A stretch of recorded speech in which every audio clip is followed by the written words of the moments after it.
I can't imagine who has the capacity to be this evil, to be this inhumane.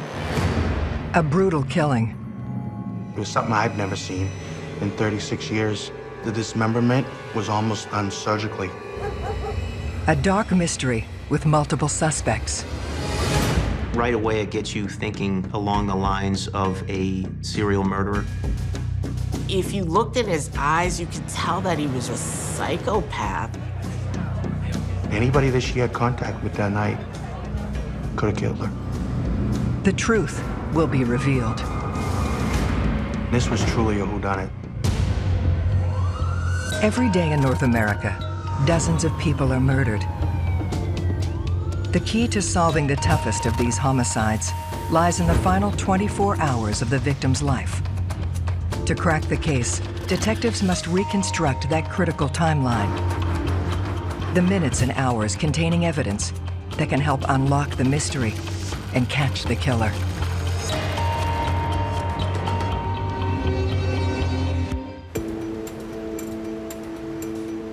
Manchester, New Hampshire, a blue-collar former mill town threaded with waterways. The Piscataqua River flows into the Merrimack River. The two do connect in almost the center of Manchester. There's homes along the river. There's an old railroad trestle that kids would use to jump off of and jump into the water in the summertime. But one summer's day, something disturbing emerges from the depths. Several swimmers were out there, and one in particular swam up to what he thought was a bag. It was so out of place that this person decided to look at it. He looked inside and thought what he saw was a body of a small child or an infant. These people were just horrified. Detective Lieutenant Mark Putney and Detective James Susi are immediately called to the scene. All your adrenaline and everything just kicks in. And I flew over to the west side, to the Piscataqua River, expecting to find a baby inside of a bag. When I opened the bag, the first thing I saw was a torso of a woman. Headless, armless, and no legs, face down at the time. It was obvious to us that she had been dismembered. It was something I've never seen in 36 years, and I've investigated probably over 50 homicides, so it was very disturbing. Who could do something like this to another human being? Things start running through your mind as to, what happened and who is this person. Without the head, it becomes much more difficult to identify somebody because you don't have any dental records, you don't have any basis of comparison. We knew we need to start conducting a search. The water, the trestle, the walkways, the marsh, the entire area, in hopes to find the remaining body parts.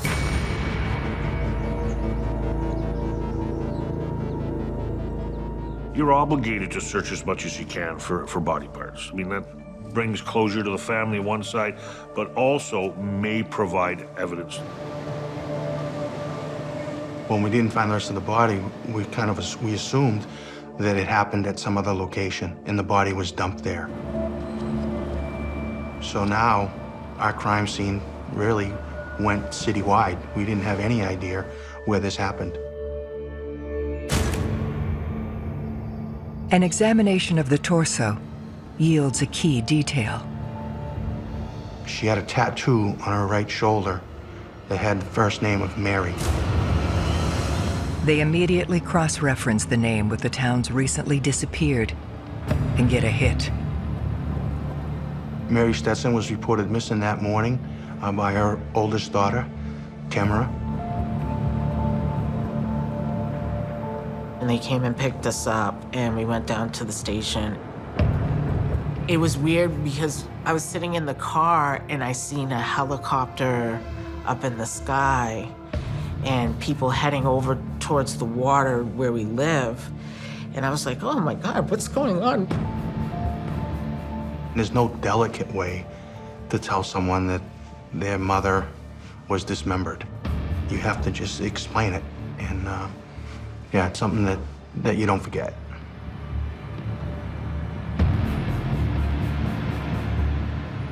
To find out it was my mother's torso. It's just disgusting. It made me sick.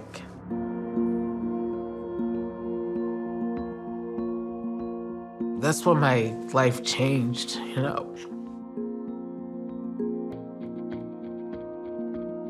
It's a horrific crime. And to know that she had 5 children, it's heartbreaking. It's heartbreaking. It's something that, will stay with me the rest of my life. Mary Stson was described as a wonderful mom, somebody who was a good provider. My mother was working at a cable company. She would work 40, 50 hours a week. She was tall, long legs, just beautiful, inside and out. Her oldest daughter, Tamara, gave information that her mother had gone out on the night of the 18th, and that since that night, her mother never returned home. She said that was very unusual. She was last seen at 5:45 on the 18th and discovered on the 20th. Creating a timeline is critical to any police investigation. Without a timeline, it's often difficult, if not impossible, for police to create a suspect list, and it makes it almost impossible for murder to be solved. From the moment she was killed into the moment she was disposed of was probably over a 24-hour period. We determined that the death probably occurred late on the 18th, early on the 19th. Narrowing it down further will prove a challenge. When finding a body in water, it can prove difficult in determining cause of death and time of death. Being submerged in water may accelerate the internal changes in the body and cause decomposition at an advanced rate than it would outside the water. You also may have fish plucking out the hair and taking pieces of skin off the body. You also may have artifact from motorboats. The propeller can make deep cuts in the body to make it look like there was stabbing or cutting before they died. But the injuries to Mary's torso point to something far more deliberate. The medical examiner of New Hampshire did an autopsy, and he was able to determine that she died of multiple stab wounds, I think 12 to be specific, to her chest cavity. That tells me that somebody was very angry, extremely upset, and determined to kill this person, that it wasn't something that was an accident or a random act. It clearly seemed like it was a personal attack. Something, I think we would characterize as, vicious, evil. The frenzy of that attack contrasts with what the killer does next. The dismemberment was almost done surgically. The cuts were very clean, right through the flesh and right through the bone. It didn't look like it was done by, to me, an amateur. What that says about the mindset of the person is that they have this willingness not only to kill, but to get up close and personal and chop somebody into little bits. You're already looking for a certain type of person. It takes a lot of strength, even if you know what you're doing. So the person you look for is likely male. That could be someone in the medical profession. That could also be someone who is a butcher. We were looking for someone who had the capacity and the knowledge to dispose of a body, to throw off investigators, to both the victim and the suspect. And also someone who was so completely evil and depraved that could do something like this to another human being. It gets you thinking along the lines of a serial murderer.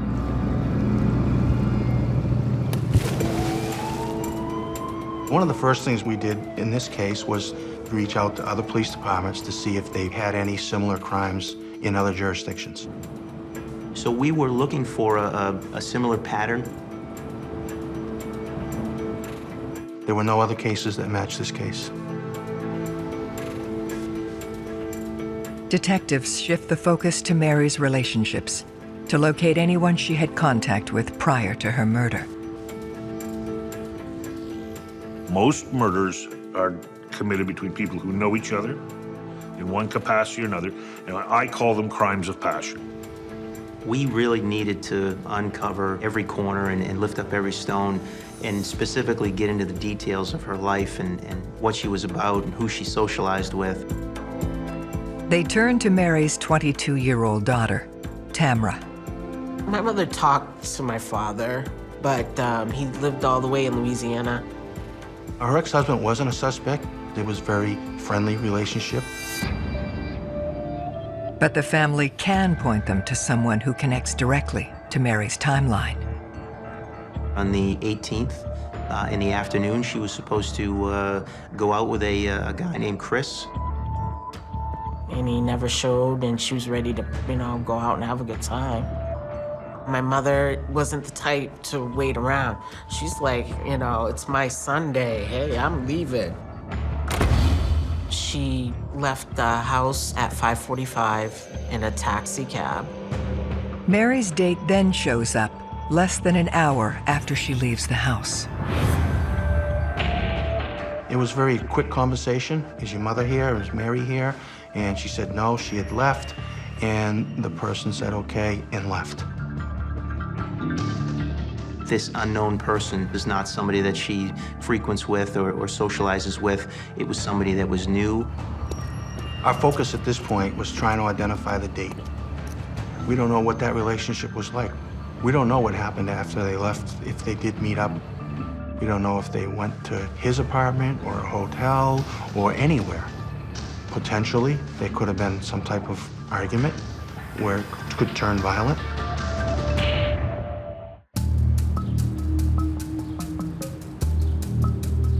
Detectives looking for Mary Stetson's murderer have their first suspect, a man they know only as Chris. The family provided us the description of the person that showed up at her home. He was a white male. He had blue eyes and blonde spiked hair, slender build. We brought in a forensic artist and sat down with her.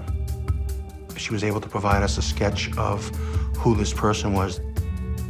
So we take the composite sketch and we wanted to get this information out so that we could start generating tips. When you're dealing with homicide, the media is your friend. As much as they want information from you to make the 6 o'clock news, you need them to also get messages out to your witnesses, maybe to your suspect. But I just didn't like the fact that she was all over the place. Didn't sit well with me at all. The composite sketch is widely distributed, but Mary's date does not come forward.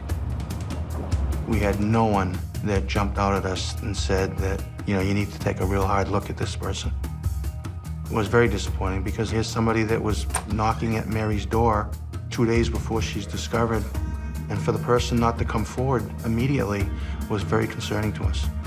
This person seemed as if it just dropped off the face of the earth. Police move on to examine the next stage in Mary's timeline. Mary was picked up by a local cab from her Kimball Street address and was taken downtown to a local bar. We conducted an in-depth interview with that driver who confirmed that he had dropped her off, and he in fact saw her leave the cab and walk towards the bar. Mary arrived at the bar at approximately 6 p.m. in the evening. It's a popular joint on Lake Avenue. That was my mother's spot. She loved it there. We had gone in there with her picture. We showed it around to the different patrons that were there, to the bartender. We learned that Mary had some drinks. We learned that somebody saw her with someone. You now have a connection to a person and your victim. And certainly the theory is that, during that interaction, something went wrong for whatever reason, and then it becomes violent, which certainly happens in relationships. Detectives compare the man's description with the one they have for Chris. Chris had short, blonde, spiked hair, blue eyes. This individual that was seen with Mary had brownish hair, was a little older, so that it didn't match. So now we're trying to establish who this person is that was with Mary, and we're also still trying to find out who Chris was. It certainly is frustrating when the information that you're looking for that you think is taking you in one direction, and then suddenly you're getting different information that's making you hang a left and head in another direction. They search for any detail that could help them identify Mary's killer. We started to speak with people inside the bar, and they brought up this one point during the evening. There was a male party who was different than Chris, had apparently purchased this teddy bear from another individual. And the person that was with Mary, he was trying to warm up to her and bought the teddy bear for $5 and gave it to Mary. One of the things that stood out was this particular teddy bear only had one eye on it. Several people had indicated that they thought it was unusual. It was just another a piece of the puzzle that we were trying to put together.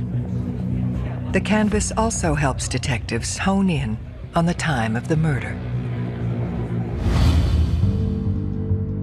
Mary was seen leaving the bar sometime around 11 p.m. that night.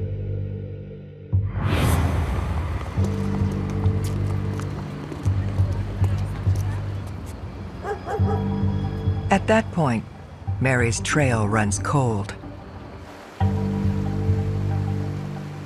Aiming to generate new leads, they look further back in her timeline.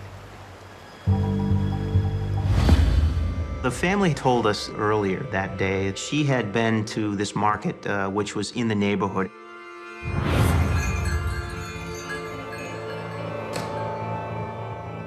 And there was the store manager, Eddie, who worked inside this place. I didn't care for Eddie. I thought he was very sketchy, weird. You know, how you get vibes from certain people, and he was one of them. Allegedly, this was no shopping trip. One of her daughters had indicated that she had an issue with Eddie. Her daughter would work there part-time and stock some shelves, and that he had made an inappropriate comment to her, and that he may have inappropriately touched her.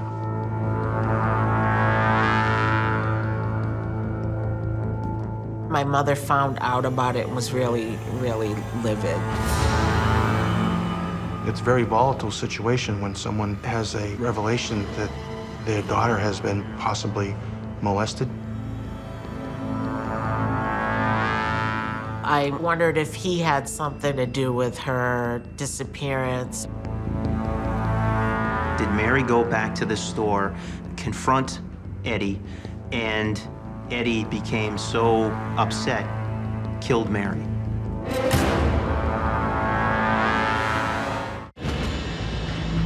An alleged confrontation between Mary Stson and a store manager named Eddie sparks the interest of detectives. Based on what Mary's daughter told us, we were concerned. Eddie could possibly be a suspect here. The detectives went there and they spoke to him. They tried to get an alibi from him, what he did that night, get a timeline. He did say that Mary had been there on the 18th, and she did confront him about these allegations, and they had a discussion. He described it as a bit heated. He denied having anything take place. Everything was on the up and up, and eventually Mary left the store, according to him. Eddie had closed the store at 11 o'clock. He said he left and gave another employee a ride home, and he went home. To verify Eddie's claim, they questioned the man he says was in his vehicle that night. Billy Johnson was another employee in the store. He was a bit of a transient, too. I believe he may have even stayed from time to time in the basement of that place. Rather than providing clarity, Billy's statement confuses the picture even further. He said when Mary had stopped in and he had asked her about what she was doing later, and she may have been a little flirtatious, she had suggested that she may stop back between 10 and 11.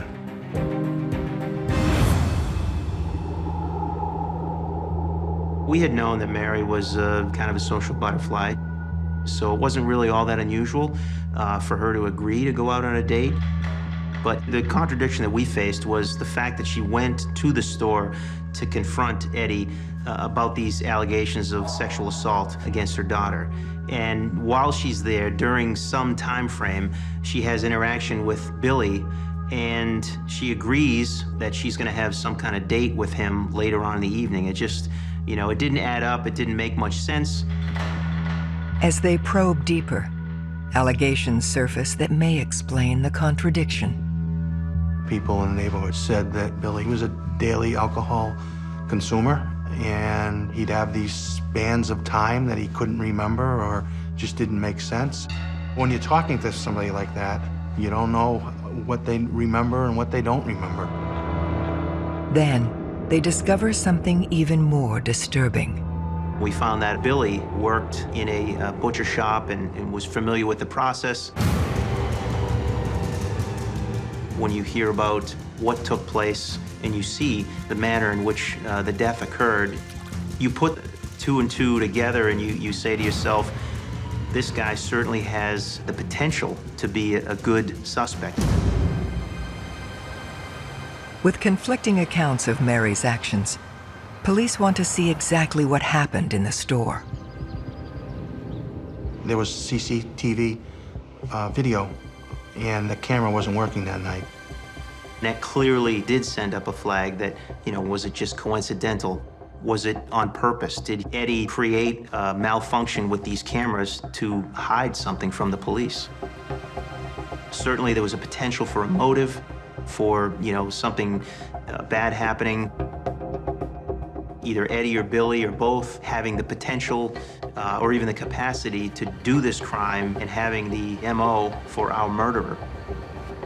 If we had more concrete evidence from this closed-circuit TV, if we've seen Mary arrive, I mean, that could really turn into something else. Unfortunately, we didn't have that evidence. So we have to work hard to corroborate their stories and see if they have any alibis that fit.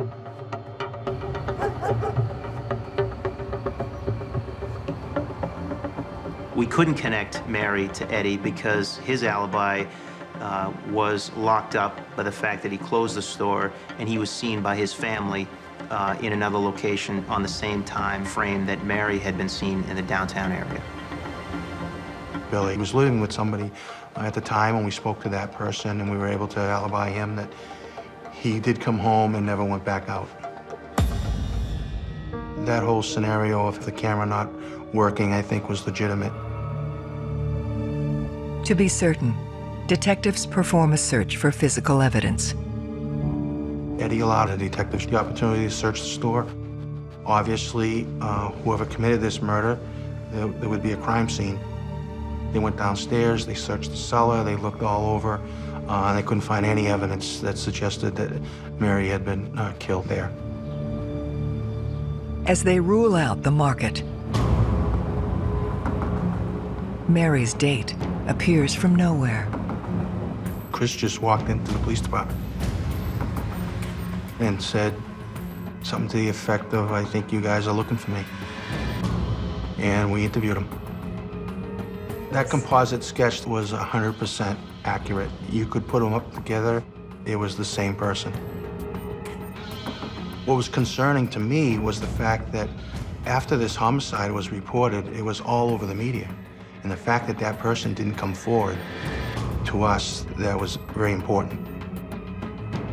We're wary when he walks in the station right away that he is somehow connected to this, that he has had ample time to dispose of critical evidence, that he's had time to think about the whole process, to think about a story, to think about an alibi. You go into this hoping you could poke holes in his story. He couldn't really provide a real reason for not coming forward. He also didn't go to work the next day. I remember looking into that and saying, well, this is odd. He didn't come forward for a couple of weeks, so we pressed him hard. Chris eventually told us that he didn't make the appointment when he was supposed to. He was late. By the time he got to her house, she had left. Chris tells police he then joined friends at another bar across the street from where Mary was dropped off. Both bars were similar, maybe 50 yards from one another. We confirmed his alibi by speaking with the friends that he was with that night, who corroborated that information. And in fact, he was with them, so he couldn't possibly have been where she was. He also provided us an alibi as to where he spent the night that night, and we were able to find the person that he spent the night with. He was cleared as a suspect. Knowing that he was a focus, a critical focus of this investigation, it is discouraging when you think you're angling for the right piece of the pie, and then suddenly, you get that ripped out from underneath you, and you realize, you have to regroup and go in a different direction.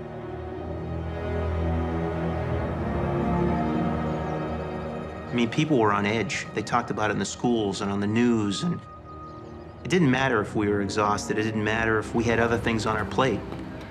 But it became increasingly frustrating.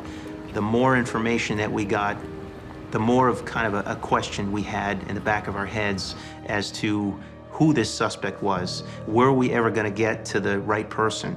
Were we going to locate that person in time to prevent maybe another tragedy? Chris then turns from suspect to critical witness. Chris had seen Mary walking down Lake Avenue with another gentleman. Long, dark hair, kind of a chiseled complexion, in his 40s. And he remembers because Mary was wearing the hat that he recognized, the dark, wide-brimmed hat. This matches the description of the man seen with Mary earlier that evening.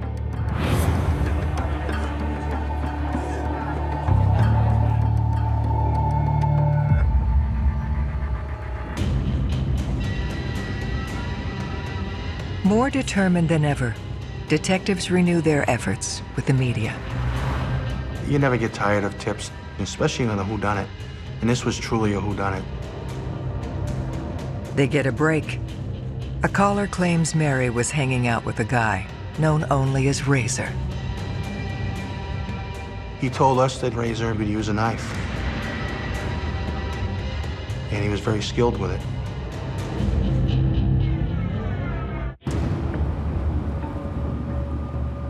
Police have a new person of interest.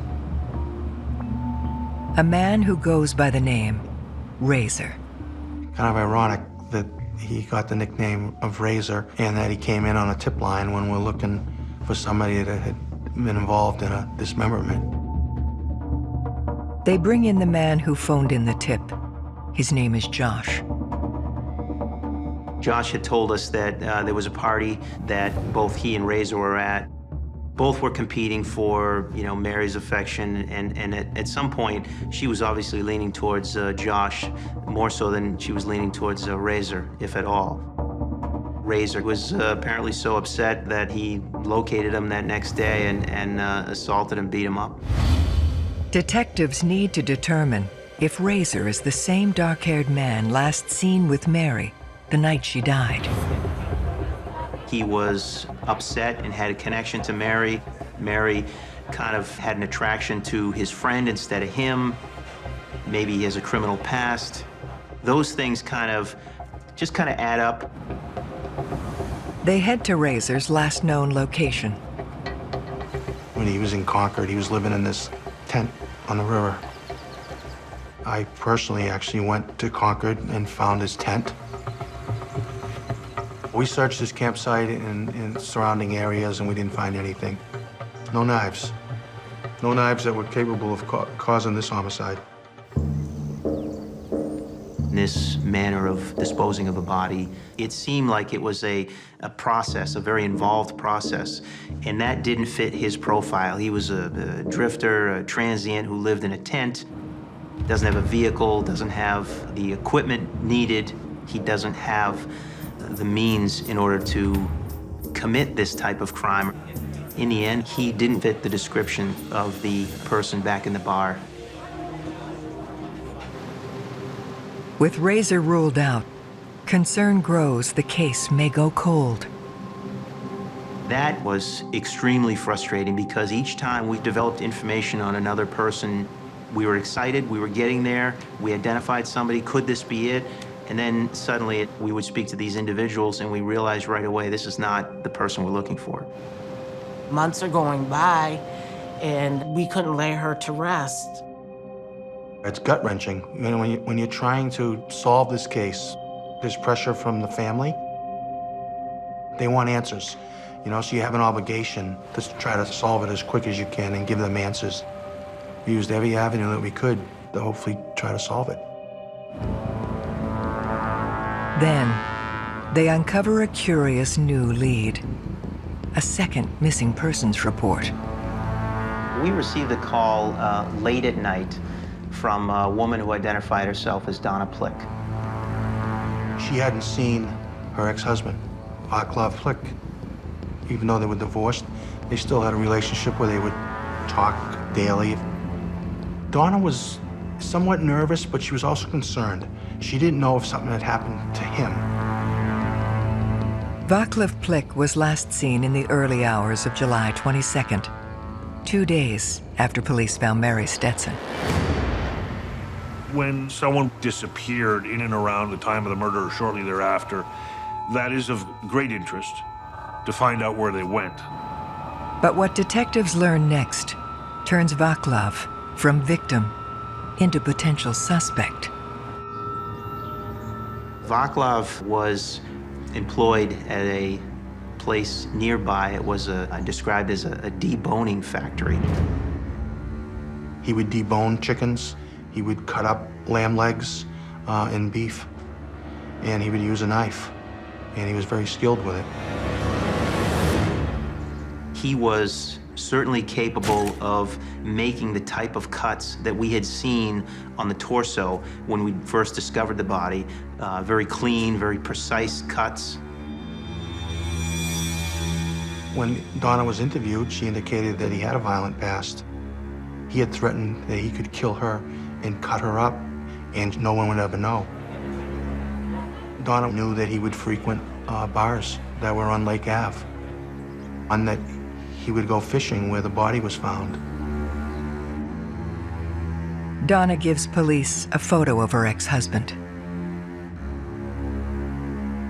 One of our detectives that had originally gone out to these 2 drinking establishments and was asking around saw his photograph, and he was like, "You gotta be kidding me." He had been inside the bar showing the picture of Mary Stson around to see if anybody else had known Mary. And in fact, he had gone over to a table of males that were sitting together and it showed the picture. They didn't speak very good English, but they could communicate that they had never seen that woman before.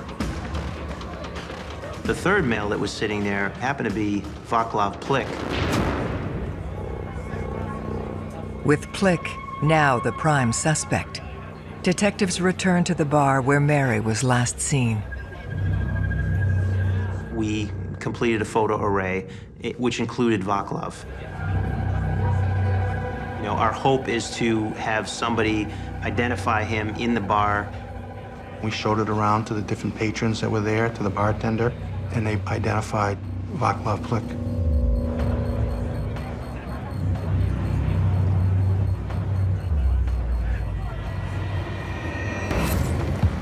They need to determine what happened in the hours after Mary and Plick left the bar. Well, we started canvassing the neighborhood where Donna showed us this apartment. And there was a neighbor that we spoke to that knew Vaklav. She had seen Vaklav arrive at the apartment with a female who was similar in description to Mary on the night she disappeared. So when we initially came to the apartment, two of us entered through the common hallway in the front. One of the first things we saw was what appeared to be dark stains on the wall, leaving the front of the apartment outside the common hallway and heading towards the exterior door. The stains that we tested did test positive for the presence of human blood. That gave us probable cause to get a search warrant. It was very interesting what we found in that apartment. When you first go in and just look, you wouldn't think that anything had happened there. Everything appeared normal. And then as we looked in further, we determined that there was evidence that not only pointed to this Vaklav Plick as our guy, our suspect, but connected him right away to our victim. On the bed was a rimmed hat. That's Mary's hat. Not only that, there were several teddy bears inside that apartment. One in particular that was missing an eye. All crime scenes are strange, but to see the hat sitting on a bed that was perfectly made, and to see this teddy bear without an eye was just, you know, here's the case. Kind of made the hair on the back of your neck stand up.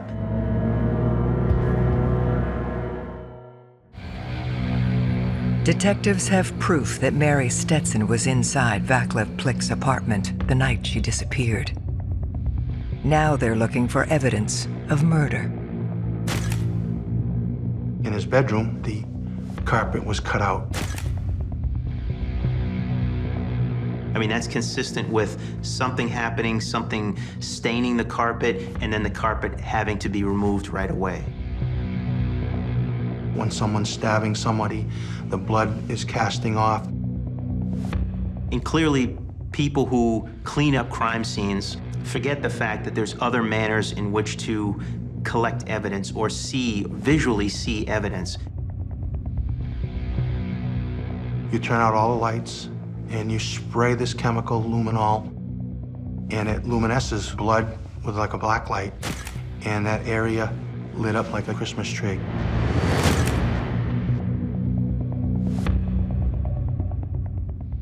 There was blood on the bedspread. There was blood on the heater leading to the hallway. You could see there was an enormous amount of blood that was there. There was blood in the bathtub. At the last phase, it kind of tells you a story. This is where he cut her up in the bathroom. You understand the human cost of what that means, but as an investigator, it's another little piece of evidence, because at the end of the day, you're trying to convict this person and put him away for the rest of his life. After a nationwide manhunt, they ambush Vaklav Plick outside a gas station in Austin, Texas. We didn't know if he was armed. We knew certainly what he was capable of.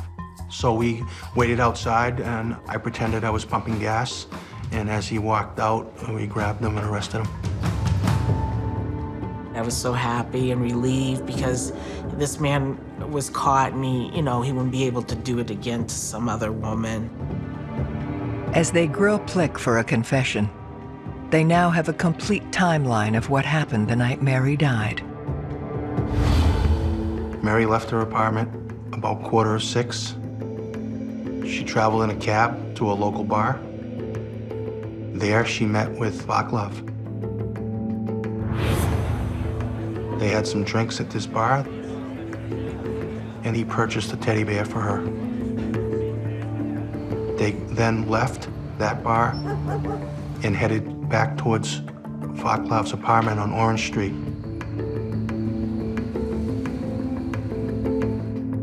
And that he tried maybe having sex with her, and she didn't want to. And an argument ensued, and he ended up violently stabbing her to death.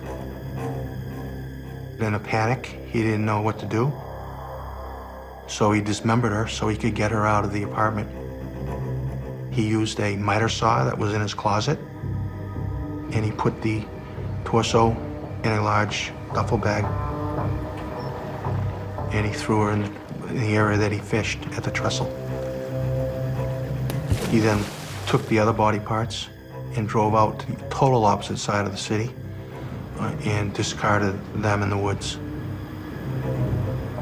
I had an opportunity to be very close to this person, this level of evil that I don't think I've ever been as close to in the past.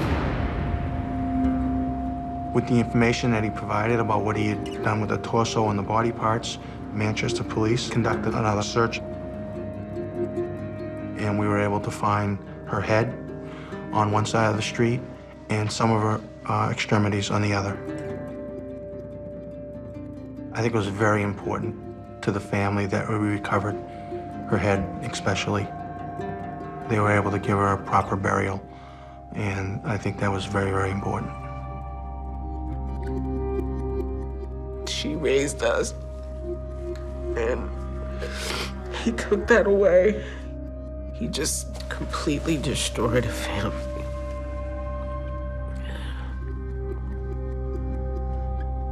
On November 14th, 2000, Vaklav Plick is convicted of Mary Stetson's murder and sentenced to life in prison without parole.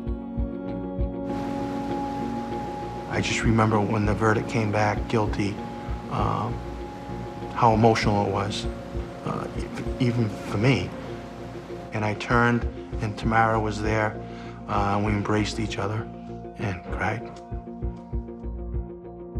It was a relief. I gave Mark a big hug because they worked hard. And it was finally ended. And I was kind of happy. Justice was served.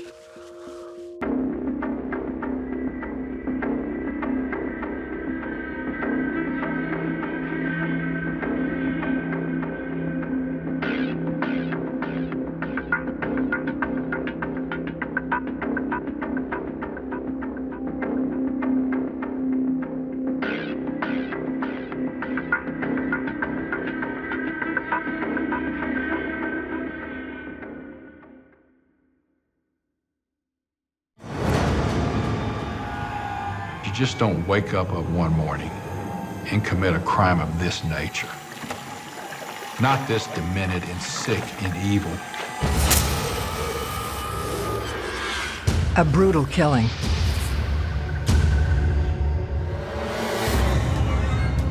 An innocent young girl should not have to worry about being murdered in her own apartment. A dark mystery with multiple suspects. There was this kind of bad blood between them. He was a registered sex offender. He paints himself as a great guy, but he's lying, he's lying, he's lying. The truth will be revealed. He is a walking time bomb. He is just incredibly dangerous. Every day in North America, dozens of people are murdered. The key to solving the toughest of these homicides lies in the final 24 hours of the victim's life. To crack the case, detectives must reconstruct that critical timeline. The minutes and hours containing evidence that can help unlock the mystery and catch the killer.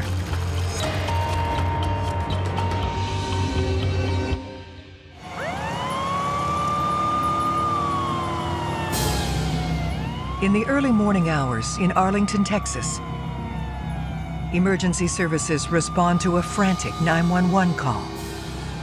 A citizen living in the apartment complex heard glass break. They assumed that was a burglary, so the Arlington police were called. When our officers showed up, they saw the smoke and the flames in the apartment. The fire department arrives. They do what they're supposed to do, and that is put out the fire. Once the flames are extinguished, the true horror of the scene is revealed. The apartment was destroyed. It was a mess. I went into the bedroom. There was a young woman laying on her back on the bed.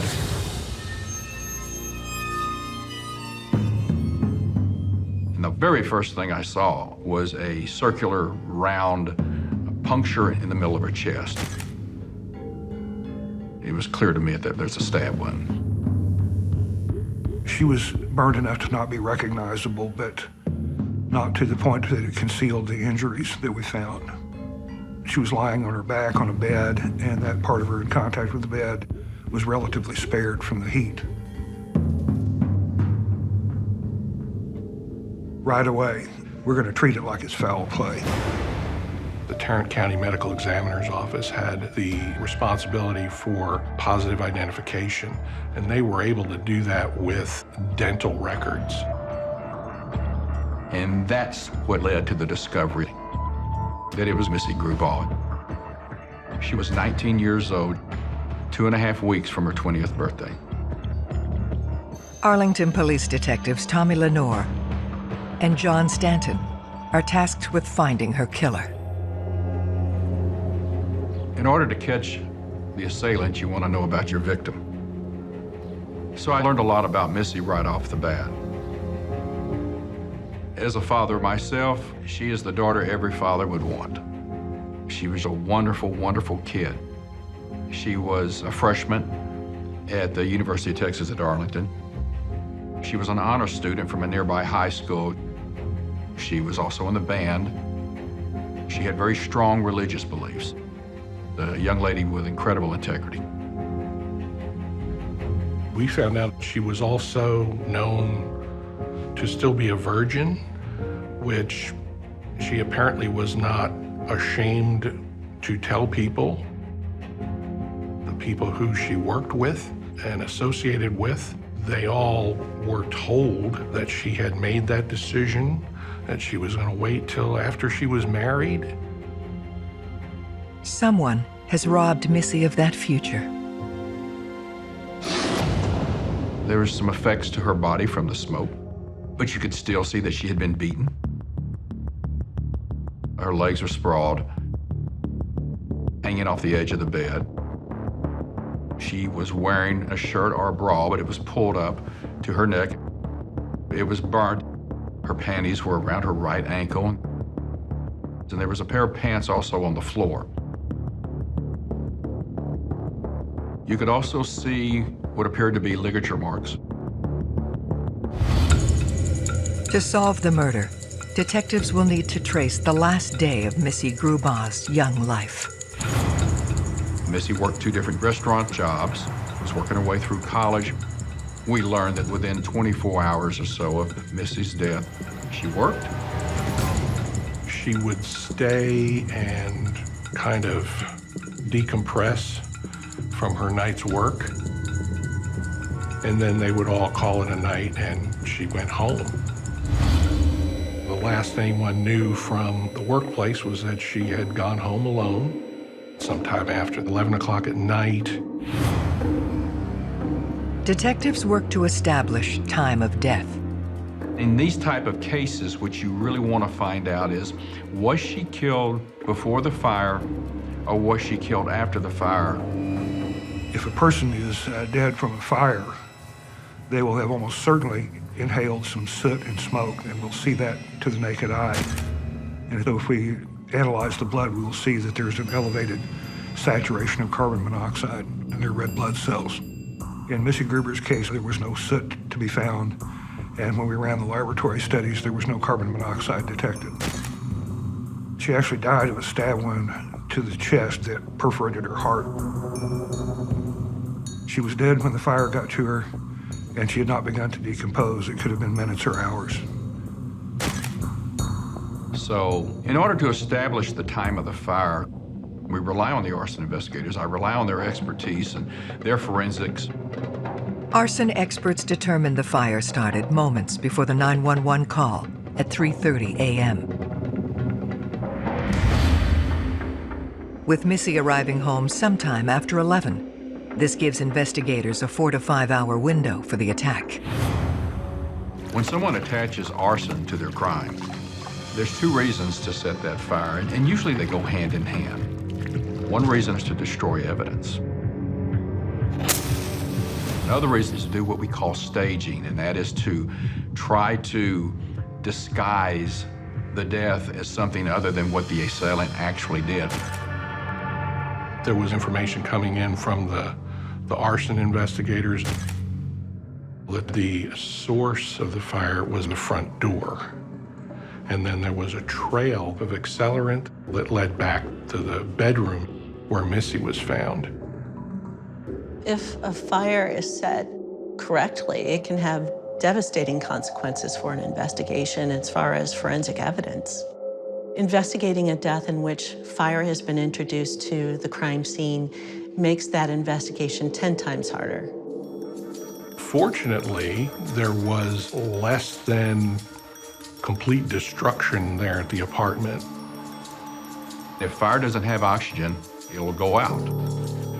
And what happened was the assailant shut the bedroom door, left the apartment, and the absence of oxygen in the bedroom put the fire out. You can't help but destroy things when you set it on fire. But he didn't destroy what he intended to destroy. We were able to collect a sexual assault kit that was usable. A key piece of evidence from this crime scene was DNA, collected during the autopsy from the vaginal swabs. But in 1994, it usually took a minimum of 6 to 8 weeks to get your results back.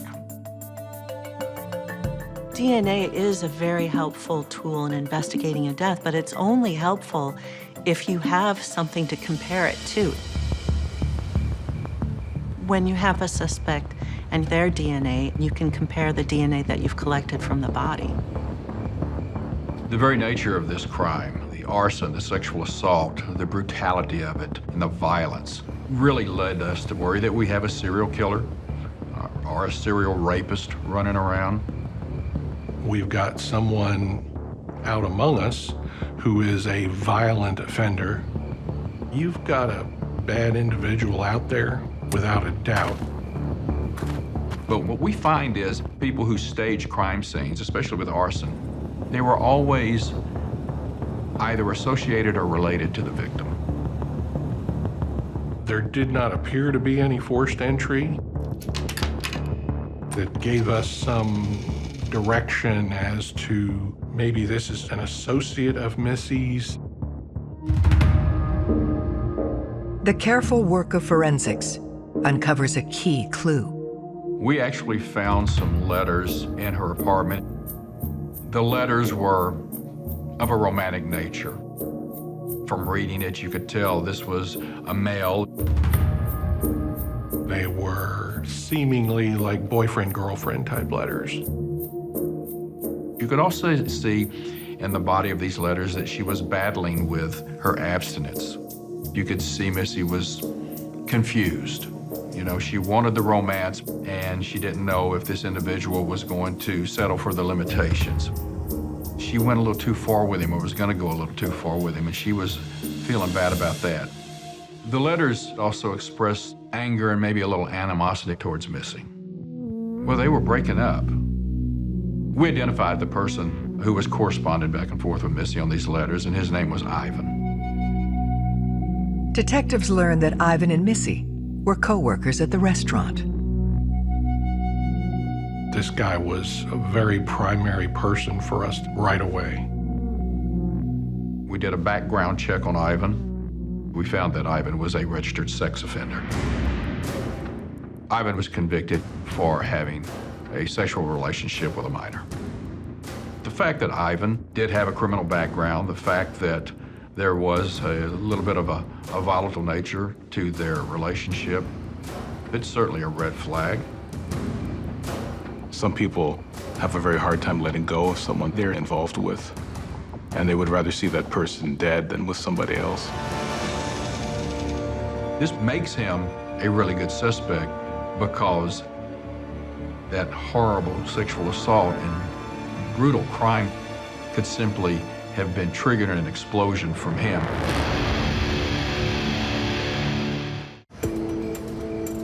Arlington detectives have identified their first suspect in the hunt for Missy Grubau's killer, her boyfriend, Ivan.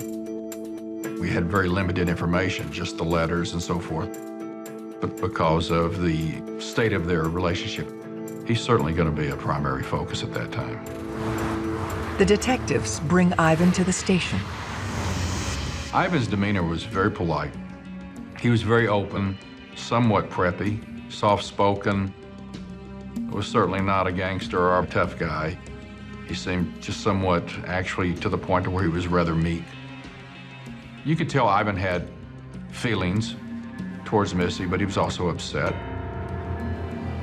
Despite their strained relationship, Ivan swears he had nothing to do with Missy's death. Ivan said he respected Missy. He was leaning more to terminating the relationship as opposed to pursuing it. He wasn't aggravated. It was basically fading away on his part. Missy did not want it to go away. He did. Ivan tells Lenore he was home alone on the night of her death. Ivan did not have an alibi for his whereabouts during the time frame that Missy was killed. You've got his background as a person who's been convicted of sexual assault, and you've got no alibi, and you've got a dead body. That makes him a very strong suspect. In this particular case, we had forensic evidence. Ivan did not have any problem with providing blood, hair, all of those samples necessary to do comparisons with the samples that were taken at the autopsy. But I knew there was not going to be a forensic exclusion of any person of interest prior to 6, 8, possibly even 10 weeks. But during the interview with Ivan, he was very suspicious of an individual who he believed was responsible for Missy's death. That individual was Jeff Smith. He had worked with Missy at the restaurant. Ivan had told us Jeff Smith saw himself as a ladies' man, and Jeff Smith was pursuing Missy and did so in probably not the most respectful manner. She did not respond to his advances, and that just fueled his animosity towards her. Jeffrey was someone who sort of had a grudge against Missy because of something that occurred at the restaurant. He's fired from where they work together, and he immediately assumes that Missy is responsible for getting him fired. If you were to go back in history, I think that love and lust and betrayal would probably be the #1 reason why people end up dead. Ivan says Jeff Smith's anger soon took a disturbing turn. Smith started issuing threats to actually harm Missy. Many death threats are emotion-based over domestic issues, financial issues. Is it important in an investigation because it tells you the mindset of the individual the day they said it? Yes, it's important. It's evidence. And it should be treated as such. We were trying to find Jeffrey Smith, and he seemed to never be where we thought he was going to be. When we would show up to try to interview this guy, he was always somewhere else. The more time goes by that he doesn't make himself available, it takes it to a more suspicious level. I was actually able to locate his girlfriend. They were living together in an apartment in Arlington, and she agreed to come to the station and speak with me. The girlfriend informed us that Jeff Smith was emotionally unstable. He was also very volatile. He had a hair-trigger temper. She was very cautious of him, actually somewhat fearful of him. Normal, non-controlling men don't typically commit murders. It's a certain type of person who gets jealous, gets angry. And so if friends and family members describe a man as being controlling, that has some significance if you're a police officer or a lawyer trying to figure out whether the person did it. Jeff Smith's girlfriend implied that she believed that Jeff Smith could have been responsible as well for the murder of Missy Grubauer. Now we have somebody that has motive. We have a very recent situation that could have easily exploded into violence and a sexual assault. That's everything this guy could have done. Detectives press the girlfriend for details on Smith's timeline. Jeff Smith was supposed to have been with her on the night of Missy's death, and he was not. And she couldn't find him. Then the following morning, she found a note on her windshield from Jeff Smith, who was apologizing because he didn't come home, claiming that he was with some friends. So the fact that Jeff Smith should have been at the apartment and he wasn't, and that was the night that Missy was killed, and you add that into this volatile relationship and the threats towards Missy, becomes a primary suspect at that point.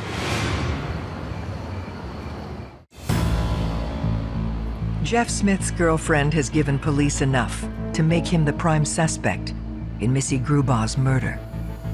The additional information that Jeff Smith was supposed to have been with her on the night of Missy's death, and he was not, added fuel to that suspicion. I started thinking that we may be pretty close. After days of chasing him, his girlfriend helps detectives track him down. I think the best way to describe him is a con man wannabe. He was cocky, he thought he was cool, he thought he was a smooth talker, thinking that he's gonna sit in there with me and just blow smoke all day long and I'm gonna believe it. Jeff Smith downplayed the alleged threats and so forth towards Missy. Matter of fact, he turned it around and said that she was the one pursuing him. She was the one who had the hots for him, which I knew was an absolute lie. Jeff Smith denied any allegation of being violent and volatile. I mean, he paints himself as a great guy. I'm a good guy. Sure, I have problems like everybody else, but no, I wouldn't hurt anybody.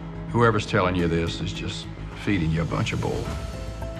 I don't think there were two words that came out of Jeff Smith's mouth that I believed. We have someone who is violent towards women. We have someone who wants to be controlling towards women.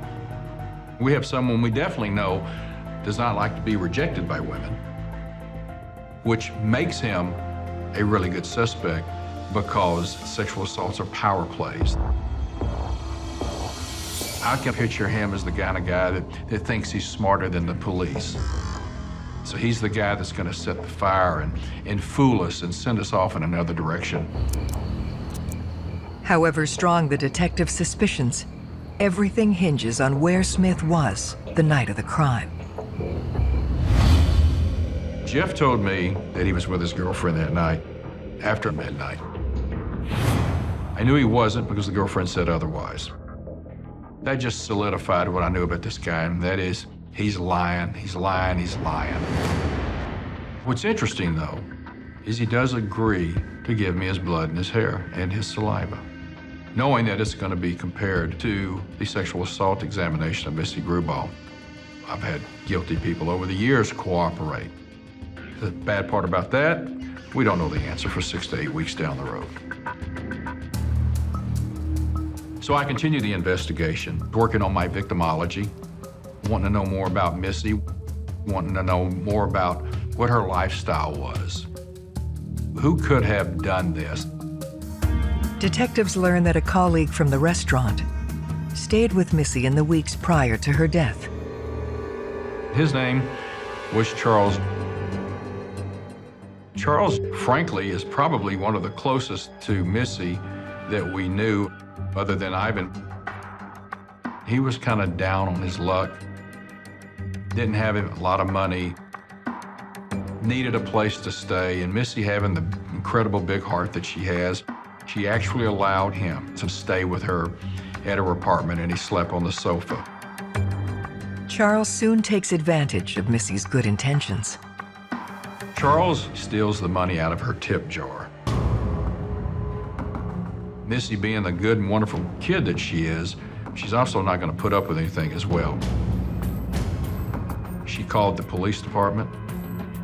The Arlington police made a report, and they actually issued a warrant for his arrest for theft. And Charles fled.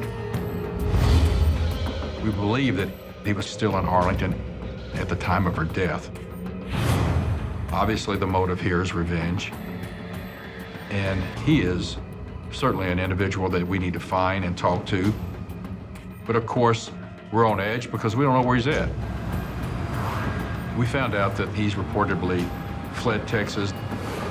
If you're already focused in on an individual and they disappear or take off somewhere for an extended period of time, it would be of great interest to me if they were a suspect.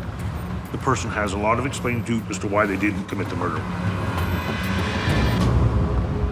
Police now have 3 of Missy's work colleagues, all under investigation. At this stage, Jeff Smith is still my primary suspect. We certainly are interested in waiting on lab results to come back on Ivan. And we would like to catch Charles, who is a fugitive. But we don't have forensics on him because we haven't had the opportunity. Good police detectives will keep an open mind. If there are numerous suspects, you've got to investigate each of them equally with the hopes that at some point in the investigation, you're going to catch a break against one of them. I go by the belief that you just don't wake up one morning and commit a crime of this nature. Not this extreme, not this demented and sick and evil. We want to be able to efficiently and effectively find out who this offender is. As bad an individual as this person is, they need to be removed from the general population, and I'd like to keep them away from my son and daughter as well. What happens next takes everyone by surprise. Jeff Smith kidnapped his girlfriend. You leave the police department, you're telling me what a great, wonderful guy you are, and now he kidnaps his girlfriend. I mean, this guy is just out of control, but he's out of control in a very violent, felonious way. He is a walking time bomb. And if he's capable of doing what happened to Missy, he can do it again, especially now, because now he's really just incredibly dangerous. He was a fugitive, nowhere to be found. And he's a wanted felon, so to say that we were on edge is an understatement. And to say that there was an urgency to find Jeff Smith is an understatement. Before Smith can be found, his terrified girlfriend surfaces. He did eventually release her, but he didn't turn himself into the police. We found out that the girlfriend is okay, but in speaking with her, we were not able to get any information that would have led us to Jeff Smith's whereabouts. Trying to find him was very difficult, and he was in a lot of trouble for what occurred. At this stage in an investigation, when you have a primary suspect and you feel very comfortable that you're looking in the right direction and you can't lay hands on them, knowing how volatile they are, we had an investigative team that collectively was focused on getting Jeff Smith apprehended. As the manhunt continues, the DNA tests on Jeff Smith and Ivan return. Both are negative. If you're innocent, you're really glad there is DNA evidence available, because the same things that are such strong pieces of evidence to convict a killer can clear an innocent person. We're humans. We have hope. God, I hope this is him. I hope this is him. But at the same time, we also know DNA is as solid as you can get as far as excluding somebody. I've also learned through my experience, you are usually going to clear a multitude of suspects before you ever find your actual perpetrator. Charles is still a primary suspect. We don't know where he's at, but you have to always be aware of the possibility that there are other suspects. That we could also have a predator out there that's not known to anyone. And we are on pins and needles. Statistically, solvability continues to decrease as time moves forward. So you've got to get the offender located and prosecuted as soon as possible. Going in the many different directions we're going was when I received a phone call from Missy's mother that completely changed the entire course of this investigation. Just like everybody else, other relatives and friends, she is just beating herself up saying, who could have done this, and trying to remember anything. And she recalled the day of the murder, Missy telling her on the telephone about a man whose name was Luis. And Luis is a 32-year-old man who lives in the apartment complex. He has a common law wife, and he has a small child that Missy babysits. Well, before the mother finished all of that, she has my attention, because this guy came out of the blue. The mother continues that Luis would come over to Missy's apartment during the early morning hours, sometimes late at night, 11, 12 at night, wanting to talk to Missy, telling Missy that he believes his wife is cheating on him. And he wants to talk to her in person because he's afraid his wife would hear him talking on the telephone. But that on this day before the incident, he was apparently over at her apartment and they were joking around. And they had what Missy described as a sort of a pillow fight. I'm thinking a 32-year-old man over here getting into a pillow fight. When I heard all of this, I mean, my stomach dropped.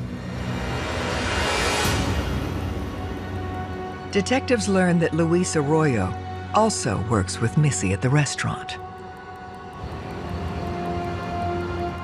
So he works with her, he lives in the same complex, she babysits his child, comes over late at night, and he's 32 years old and she's 19. This was jaw-dropping. We need to talk to this man. This is just not normal. Detectives have focused their attention on the strange behavior of Missy's neighbor, Luis Aoyo. Asked if he'd come speak with me. We sat down, he was polite, cooperative, you know, fairly good-looking guy, looks in shape, good manners, very pleasant individual, very smart individual. I explained to Luis that I was investigating the death of Missy Grubal. He projected himself as just, oh, it's horrible. He was sad. I knew her. This is really horrible. I hope you solve the case. What can I do to help? So I just started explaining to Luis what my goal was, and he immediately asked me if I found the gas can. The cause and the origin of the fire was not public, all right? No one said anything about a gas can. No reason he should have known that. When somebody tells you that they have information that's more than what you would read in the morning newspaper. You need to sort of take another tactic and look at this person in a different way. That changed the complexion of this interview to where Detective Lenore had to advise Luis that the things that he might say could be used against him in a court. With Missy's call to her mother confirming his visit the previous day, police need to determine if he was in the apartment the moment she died. I explained to Luis, the way I'm going to exclude the innocent in this particular case is we have forensic evidence that will not only identify the perpetrator, but it'll exclude innocent parties. That's when Luis started getting very nervous. And he said, what evidence wasn't she burnt up? And I said, well, Luis, the problem with the perpetrator in this case is he didn't do a very good job at destroying evidence, if in fact that was his goal. Because we do have evidence. We have DNA evidence that the perpetrator left behind. But Luis, the good news for you is this DNA will also exclude you, and then I can move on. So with that said, I would like you to give me your blood and your saliva sample so that we can compare it to the DNA and get you excluded. And he said, well, I can't do this right now. I have to take my son to the park. And I said, Luis, come with me for a minute. I had Luis stand up and we walked over to a window and I said, it's pouring down rain. You're not going to the park in pouring rain. He goes, well, I've got to go. I just remembered it. I have to leave. It was very odd that suddenly this individual who was thought to be agreeable to having his samples taken and do whatever it would take, in his own words, to get himself eliminated as being involved in this murder, suddenly wasn't able to make the time to provide the samples. We had no probable cause. I had no evidence to arrest him. I mean, I don't issue an arrest warrant based on my gut. I issue it based on evidence. So I said, well, are we going to do this? And Luis said, yes, we're going to do it. And I said, when? And Luis says, call me tomorrow and we'll set it up. I said, okay. And he left. With Aoyo now their top suspect, the detectives go back to the co-workers he shared with Missy. One of the employees was talking about how Luis was so distraught over the death of Missy Grubeau, and that he really hoped they'd catch the killer that raped and murdered Missy. The fact that Missy was sexually assaulted was not public. It wasn't revealed to Luis Aoyo when I interviewed him that day. We just simply said we have DNA and that it wasn't burned up. That can be anywhere. That can be anything. But he specifically said to co-workers that she was sexually assaulted. Only the killer would know that. When police visit Arroyo's home, they hit another problem. He had left. And at that time, his wife wasn't sure exactly where he went, but that he'd gone out the previous evening and she hadn't heard from him since then. I had to explain to her, listen, I'm investigating the murder of Missy Grubeau. I need to speak to Luis because he knows her. She babysits y'all's son. Because of that, he's a suspect. What can you tell me about that night? So Louise's wife came to the station voluntarily and provided a lengthy written statement. On the night of Missy's death, about 10 o'clock at night, Luis's wife heard Luis go out. Now that's not unusual because he normally goes for a jog. She's awakened later by the sound of Luis coming inside and taking a shower. In her mind, he's done his jog, but then he leaves the apartment a second time. He returns, he takes a shower again. So she gets up, she demands to know what's going on. Luis tells his wife that while he was out jogging, he heard a woman screaming. Running in the direction of those screams led him to an apartment, and he sees that the door is ajar. So he runs in there, and he sees a woman laying nude on the bed. There was blood in the middle of her chest. There was no pulse. So he attempts CPR, but he couldn't stay there because the smoke and the fire was so overwhelming. And he told his wife, I believe that was Missy, who I saw. He didn't call 911. Why would you not call 911 after you've seen all of this? All of this was very suspicious. The bond between a husband and a wife, that's tight. And by nature, even in illegal acts, they'll want to cover for their loved one, or they'll want to protect them. I have to ask myself, well, why didn't the wife come to me and tell me this the day of the murder? Was it denial? And so as I'm explaining to her what we know, I believe that during the course of that interview with her, she just realized, my God, he did this.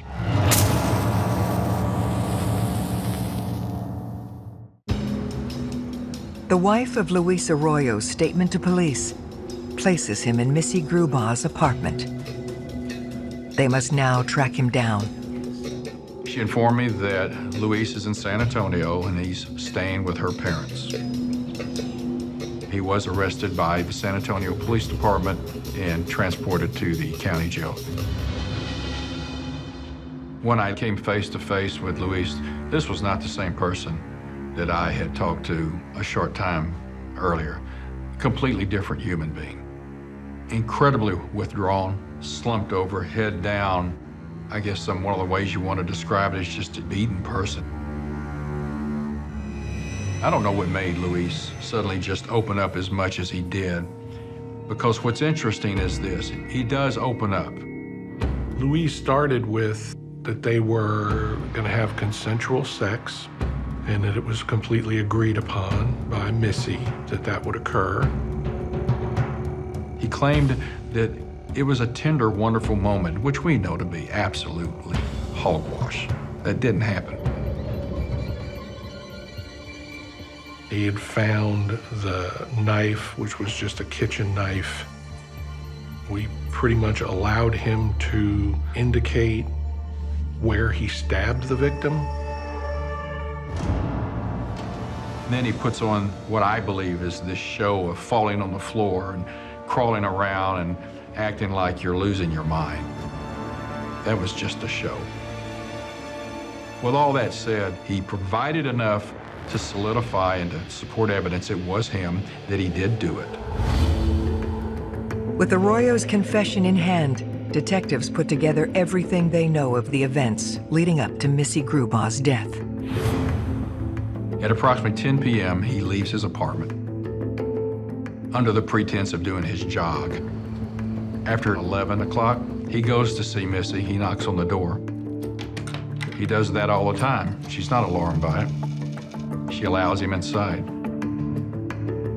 And during the time Luis Aoyo is in that apartment with Missy Grubau, he rapes and murders her. After he kills Missy, he has to do something. He has to destroy the evidence. So he gets in his car, he goes to a gas station and fills up a 1-gallon gas can. Goes back to Missy's apartment, goes into her bedroom. He douses her with gas and all around the bed, in the apartment, in the bedroom, up to the door, lights the fire, shuts the door, and leaves. He goes back home. He showers. After he showers, he wants to go back to the apartment to make sure that it's on fire. He goes back to the apartment and it's not on fire. The reason being is because there was not enough oxygen in that room from shutting the door. He sets a second fire. After that, he goes back to his apartment again. He showers, cleans up. Luis Aoyo is a textbook psychopath. I mean, this guy's a predator. A case like this is a sad thing. It makes you angry that somebody would waste somebody else's life like this for such a thing as a sexual assault. The DNA analysis returned, and as we expected, the matches were statistically amazing that it would be anyone else but Louise. Despite the overwhelming evidence, Aoyo backtracks. Luis Arroyo pled not guilty. We had a trial. The defense tried to explain the actions as something other than the psychotic predator that he is. And the jury didn't buy it and convicted Luis Arroyo of capital murder. In January 1997, Luis Arroyo is sentenced to life without parole. Charles was never prosecuted for the theft charge. Jeff Smith was sentenced to 4 years in prison for the kidnapping. What's justice? I mean, nothing compares to what happened to Missy Grubauer. Nothing. It would never bring back your family member. It would never bring back a daughter. But in the society in which we live, that's about all that we can hope for. That we do identify the offender and let the justice system do the rest. I feel better knowing that Luis Arroyo is no longer on the streets. But once that sense of comfort wears off, the fear sets in that there's hundreds and hundreds and hundreds of Luis Arroyos running around out there.